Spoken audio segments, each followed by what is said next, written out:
Hey my name is Atif Wasim Bhatt और आज की वीडियो में मैं बताने वाला हूँ HTML टैग्स के बारे में, इंपॉर्टेंट HTML5 टैग्स के बारे में। तो इसी वीडियो में मैं इसको कंप्लीट कर दूंगा और मैं कुछ ऐसी टिप्स भी आपको बताऊंगा और कुछ ऐसी मज़ेदार चीज़ें भी बताऊंगा जिससे आपको इस वीडियो में मज़ेदार इन्फॉर्मेशन मिलने वाली है। तो यहाँ पे कुछ टैग्स मैंने लिखे हुए हैं: aside tag, nap tag, footer tag, section tag, div tag, main tag, details tag, summary tag. तो इसको बारी बारी, यहाँ पे एक हेडर टैग भी है तो मैं इसको बारी बारी कवर करने वाला हूँ। सबसे पहले बारी आती है हेडर टैग की। हेडर टैग होता क्या है? हेडर टैग कहाँ लिखा जाता है, वो चीज़ दिखाने के लिए मैं आपको एक वेब पेज दिखाने वाला हूँ। तो वेब पेज वो वेब पेज है जो कि मैंने तैयार किया है और वो वेब पेज है ये वाला। हेडर टैग क्या होता है? सबसे पहले मैं आपको एक वेब पेज दिखा देता हूँ। ये वेब पेज है, ये वेब पेज है, ठीक है। तो हेडर टैग क्या होता है? जहाँ पे हेडर आ रहा होता है, ये देखिए यहाँ से लेके यहाँ तक जो हिस्सा है, जहाँ पे मेरा माउस जा रहा है, ये हेडर है सारा। ओके, इससे नीचे वाला नहीं, यहाँ तक, यहाँ से स्टार्ट हो के यहाँ तक। ओके, ये सारा क्या है? हेडर है। ये इस तरह करके इस तरह। ओके, हेडर टैग किस लिए यूज होता है? इस चीज के लिए यूज होता है, हेडर बनाने के लिए। ये हेडर बना है यहाँ से लेके यहाँ तक, ये बना है हेडर। ओके, तो हेडर टैग होता है इसलिए यूज। अब हेडर टैग को लिखने का तरीका क्या है? बस हमें यहाँ पे लिखना है हेडर और आपने हेडर बना लिया। ओके, अच्छा इसको बनाना तो खुद पड़ेगा, इसको बनाना खुद पड़ेगा HTML का यूज़ करके और CSS का यूज़ करके। मैं आपको एक बात बताना चाहता हूँ कि आप मेरे चैनल को सब्सक्राइब कर दें, नोटिफिकेशन बेल को भी दबा दें। मैंने HTML की प्लेलिस्ट मेरी तकरीबन एंड होने वाली है, फिर मैं करवाऊँगा CSS। और अगर आप ये दोनों चीज़ अच्छे से कर लेंगे ना, फिर मैं प्रोजेक्ट्स भी करवाऊँगा, तो आप ये चीज़ें बनाएंगे। ओके, मैं आपको कह रहा हूँ कि आप क्या करें, आप HTML और CSS अगर सीखना चाहते हैं तो मेरे इस YouTube चैनल को सब्सक्राइब कर लें। ओके, सो हेडर इस तरह बनाया जाता है। इसके बाद आता है असाइड टैग। असाइड टैग बताने से पहले मैं आपको बताऊंगा नैव टैग। नैव टैग क्या होता है? जब आपने कुछ लिंक्स देने हो, वहां पे आप नैव टैग का यूज करते हैं। नैव का मतलब क्या? तो नेविगेशन टैग। जहाँ पे आपने नेविगेशन करवानी हो वहां पे आप क्या यूज करते हैं? नैव टैग का। अब देखिए, मैंने हेडर की बात की थी, मैंने कहा था कि हेडर के अंदर हेडर क्या होता है? हेडर ये होता है। ओके, मैंने नेविगेशन की बात की, तो नेविगेशन के बारे में मैंने क्या कहा कि आपने जो नैव टैग का आपने नेविगेशन करवानी हो कि मैं इस पे क्लिक करूं तो उधर चला जाए, इस पे क्लिक करूं तो उधर चला जाए, यानी कि अबाउट पे क्लिक करूंगा तो अबाउट के पेज पे चला जाए, कॉन्टैक्ट पे क्लिक करूं तो कॉन्टैक्ट के पेज पे चला जाए। तो इस चीज़ को पूरा करने के लिए हम नेविगेशन टैग का यूज़ करते हैं।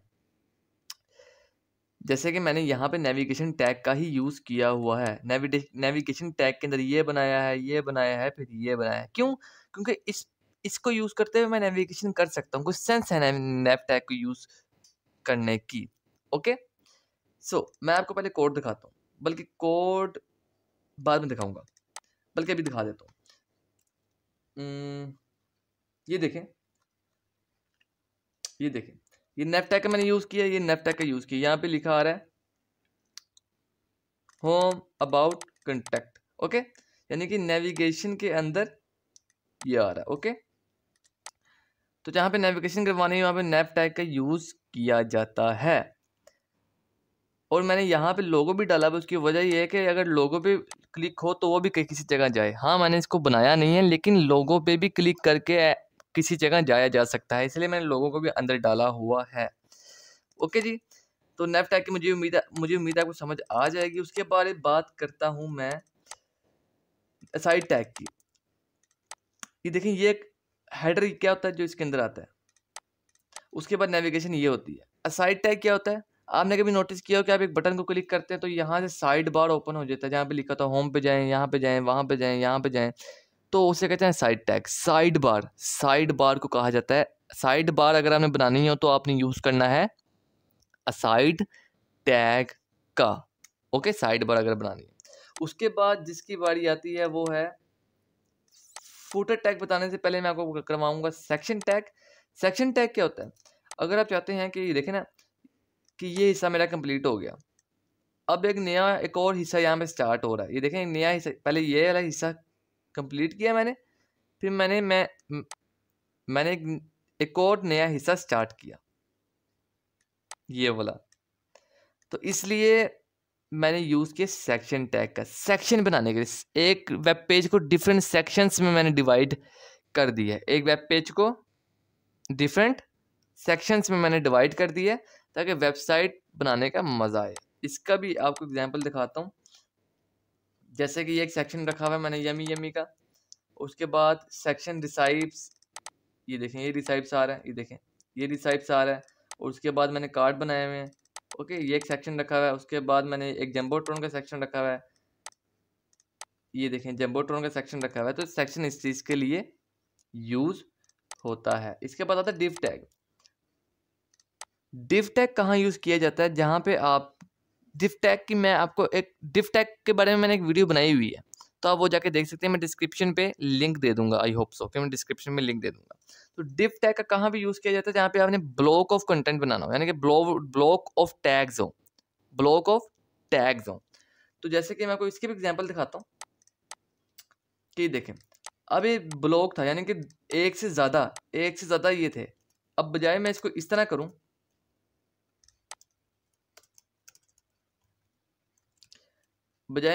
करूँ, तो मैंने क्या किया, इसको, इस वाले हिस्से को एक अलग डब्बे में डाल दिया, ओके, इस वाले हिस्से को मैंने एक अलग डब्बे में डाल दिया ताकि कोड क्लीन हो जाए। लेकिन आपने डिव टैग का ऐसे ही नहीं यूज़ करना, जहाँ भी यूज़ करना बनता है वहाँ पे यूज़ करें, जहाँ पे यूज़ करना नहीं बनता वहाँ पे कोई ज़रूरत नहीं है यूज़ करने की। आपको किस तरह पता लगेगा कि कहाँ पे यूज़ करना है, कहाँ पे यूज़ नहीं करना? अच्छे तरीके से किस तरह पता लगेगा? जब आप पढ़ेंगे CSS। मेरे एक्सपीरियंस के मुताबिक आपको अच्छे तरीके से वहाँ पता लगेगा जहाँ आप पढ़ेंगे CSS। ओके, CSS क्या होता है? स्टाइल शीट होती है। उसके बाद आता है मेन टैग। ओके, अच्छा मैं बताना भूल गया, सेक्शन को लिखने का तरीका ये है, उसके बाद नैव को लिखने का तरीका ये है, उसके बाद असाइड को लिखने का तरीका ये है, उसके बाद डिफ को लिखने का तरीका ये है, इसके बाद मैंने कौन सा करवाया था, ये हो गया, ये हो गया, ये हो गया, ये हो गया, ये हो गया। ओके, यहाँ पे हेडर भी मैं लिख देता हूँ। ओके जी, इसके बाद कौन सा रह गया? इसके बाद रह गया है मेन टैग। पहले मैं बताता हूँ आपको मेन टैग क्या होता है। मेन टैग के अंदर आप सेक्शन भी डाल सकते हैं, डिव भी डाल सकते हैं, हेडर भी डाल सकते हैं, नेविगेशन भी डाल सकते हैं। मेन टैग क्या होता है? मेन टैग हम इसलिए यूज़ करते हैं कि पूरी वेब पेज के अंदर ये जो आपको HTML डॉक्यूमेंट नज़र आ रहा है, इस पूरे वेब पेज के अंदर अगर कहीं पे यूनिक चीज़ है, यानी कि मेन टैग के अंदर सिर्फ यूनिक चीज़ ही आ सकती है। ओके, यानी कि ऐसी चीज़ है जो कि आप यूज़र को सबसे पहले दिखाना चाहते हैं, उसे मेन टैग पे डाल दें। और मेन टैग पूरे HTML डॉक्यूमेंट में एक ही दफ़ा आता है। और मेन टैग, ये मैं आपको लिखने का मकसद बता रहा हूँ कि मेन टैग क्यों यूज़ होता है। मेन टैग पूरे HTML डॉक्यूमेंट में एक ही दफ़ा होता है, और मेन टैग पूरी वेबसाइट का मेन हिस्सा होता है, यानी कि कोई यूनिक चीज़ होती है जो आप, या तो मेन हिस्सा हो या यूनिक चीज़ हो जो कि आप यूज़र को दिखाना चाहते हैं। ओके, या तो मेन हिस्सा हो जो कि आप यूज़र को दिखाना चाहते हैं, या यूनिक चीज़ हो, वो उस तरह की यूनिक चीज़ कहीं ना पाई जाती हो। ओके, इसकी भी मैं आपको मिसाल देता हूँ। अब देखें ये सारा ऐसा लिखा हुआ है, लेकिन ये चीज़ यूनिक है, इस जैसी चीज़ कहीं भी नहीं पाई जा रही। ओके, ये एक यूनिक चीज़ है। ओके, जैसे कि मैं उसको यूज़र को बताना चाह रहा हूँ कि आप हमारी रेसिपी ट्राई करें, रेसिपी लिस्ट देखें, ये मैं यूज़र को बताना चाह रहा हूँ। ओके, ये मेन चीज़ है पूरे की, इसकी पूरी की मेन चीज़ ये है कि आप रेसिपी को देखें। ओके, मेन टैग इसलिए यूज होता है। उसके बाद आता है डिटेल्स टैग। डिटेल्स टैग क्या काम करता है? यहाँ पे मैं लिख देता हूँ आतिफ आसिम बट। इसे मैंने सेव किया, इसे मैंने रिफ्रेश किया, यहाँ पे लिखा हुआ आ रहा है डिटेल्स। इसे मैं जब क्लिक करूंगा तो आतिफ आसिम बट लिखा हुआ आ जाएगा। अगर मैं यहाँ पे लिख देता हूँ my name is Atif Asim but,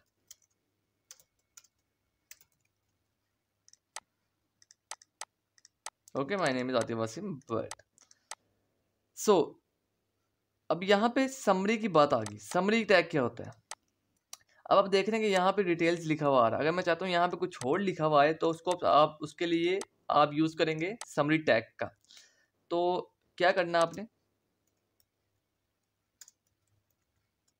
आपने डिटेल्स के अंदर जाना है और समरी टैग लिख देना, और समरी के अंदर जो भी लिखेंगे, जैसे कि मैं लिखता हूँ यहाँ पे नेम, तो यहाँ पे नेम लिखा हुआ आ जाएगा। इस पर क्लिक करेंगे तो डिटेल्स टैग काम करेगा, डिटेल लिखा डिटेल आ जाएगी। ओके, अब ये भी हो गया, ये भी हो गया, ये भी हो गया, ये भी हो गया, ये हो गया, ये हो गया, ये हो गया, ये हो गया। अब ये रह गया footer tag. Footer tag website web page का सबसे निचला हिस्सा होता है, सबसे निचला हिस्सा। फुट क्या होता है? फुट, फुट का मतलब समझते हैं आप? पाँव। इसी तरह वेब पेज का सबसे निचला हिस्सा होता है फुटर टैग। ओके, सो अब मैं आपको सबसे निचला हिस्सा दिखा देता हूँ। ये सबसे निचला हिस्सा, ये जो आपको नजर आ रहा है, यहां से लेके यहां तक। ओके, इधर गया मैं,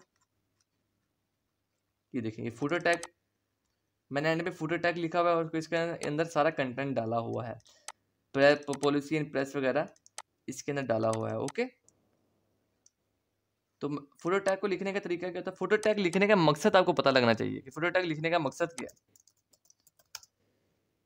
ये फुटर टैग लिखने का तरीका होता है। अब आखिरी चीज सुन ले मेरी बात, कि ये चीजें हम लिख क्यों रहे हैं। इस चीजों को तो हम डिव टैग से भी पूरा कर सकते हैं, कि मैं यहाँ पे सेक्शन ही क्यों डाल रहा हूँ। मैं देखेंगे, मैं यहाँ पे सेक्शन डाल रहा हूँ, ठीक है, लेकिन अगर मैं यहाँ पे डिव भी लिख दूं तो मसला कोई नहीं है। ओके, मसला कोई भी नहीं, लेकिन सेक्शन ही मैं क्यों लिख रहा हूँ? मैं सेक्शन ही क्यों लिख रहा हूँ? ताकि सर्च इंजन को पता लग सके कि ये वाला हिस्सा सेक्शन है, ये वाला हिस्सा वेब पेज का हेडर है, ये वाला हिस्सा नेविगेशन है, ये वाले हिस्से में डिव आता है, ये वाले हिस्से में असाइड आता है, ये वाले हिस्से में मेन आता है, ये वाले हिस्से में डिटेल है, ये हिस्सा समरी का, ये हिस्सा फुटर का है। ताकि सर्च इंजन को, ताकि ब्राउजर को पता लग सके ये चीजें हैं।